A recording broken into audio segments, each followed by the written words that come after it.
Assalamualaikum warahmatullahi wabarakatuh. Halo semuanya, perkenalkan nama saya Gading Nasriah, NIM 124 dari jurusan Manajemen Administrasi Logistik angkatan 2019 Universitas Diponegoro. Pada video kali ini saya akan menjelaskan dan mempresentasikan hasil pengamatan paper saya di gudang ikan layur Dermaga 3 PPS yang terletak di Cilacap. Untuk itu ikuti terus ya videonya. Memasuki aktivitas warehousing di gudang ikan Dermaga PPS Cilacap. Yang pertama yaitu ada receiving. Dalam pengamatan dan observasi yang dilakukan di gudang ikan layur Dermaga PPS Cilacap, proses receiving berjalan dengan baik dan lancar. Pada area penerimaan barang terletak dekat dengan pintu masuk utama dari gudang sehingga hal tersebut dapat memudahkan pergerakan proses pemindahan barang. Menurut wawancara dengan Pak Leo selaku pemilik gudang ikan, menyebutkan bahwa jika dalam musimnya dalam waktu sehari, nelayan dapat mengirimkan ke gudang sebanyak 15-20 ton per harinya. Di tahap ini, masih dengan receiving, para karyawan tersebut sedang melakukan proses pengecekan pada kualitas ikan. Selanjutnya memasuki tahap packing atau pengemasan. Yang pertama dengan cara memasukkan ikan ke dalam plastik satu persatu. Hal ini bertujuan agar ikan tetap terjaga kualitasnya. Proses selanjutnya yaitu put away. Put away dalam gudang ini masih dilakukan secara manual, di mana karyawan langsung memindahkan barang dari tempat packing menuju tempat penyimpanan. Di gudang ikan Dermaga PPS 3 ini belum tersedia teknologi Warehouse Management System atau WMS.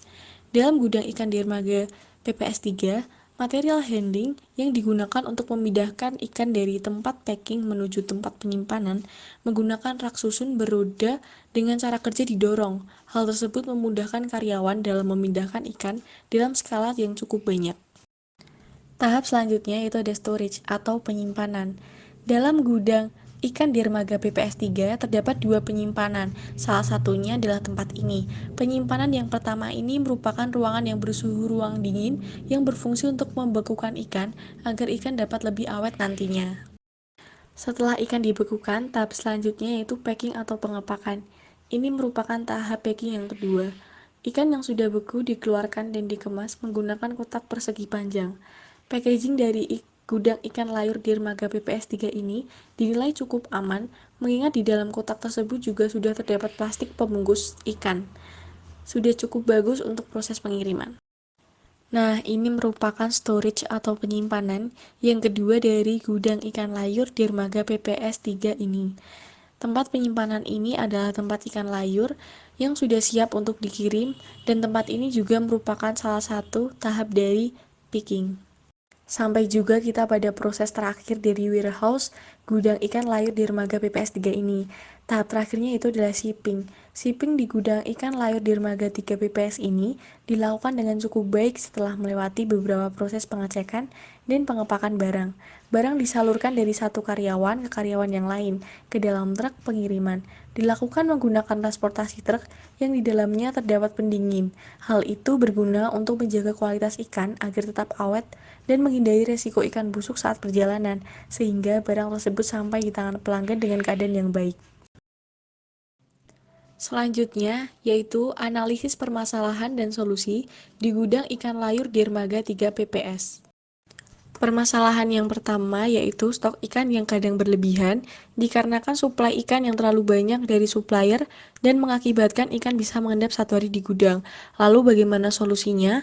Pihak gudang biasanya tidak membekukan ikan terlebih dahulu, tetapi langsung disimpan di tempat penyimpanan yang memiliki suhu lebih tinggi daripada tempat penyimpanan pembekuan ikan. Permasalahan yang kedua, karena letak gudang ikan layur Dermaga 3 PPS ini berada di tepi pantai, sehingga banyak persaingan antar gudang ikan satu sama lain, seperti permainan harga.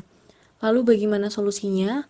Hal ini dapat dilakukan yaitu dengan cara sering-sering melakukan observasi di lapangan mengenai harga yang ada di pasaran, dan mencari supplier ikan yang menawarkan harga lebih murah, tetapi juga tetap memperhatikan kualitas ikan tersebut.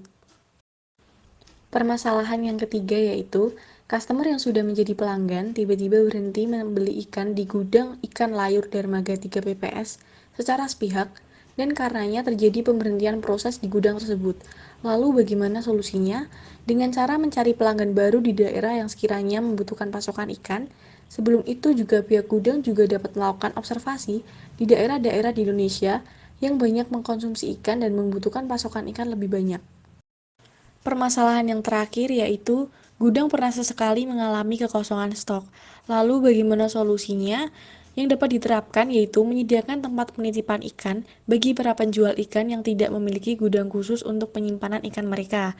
Selain itu, jika yang mengalami kekosongan stok adalah ikan layur, maka gudang mungkin dapat memilih untuk mengambil ikan dari lokasi lain seperti Pangandaran, Batu Keras, Jetis, dan lokasi lainnya yang masih berdekatan dengan gudang ikan layur Dermaga BPS 3.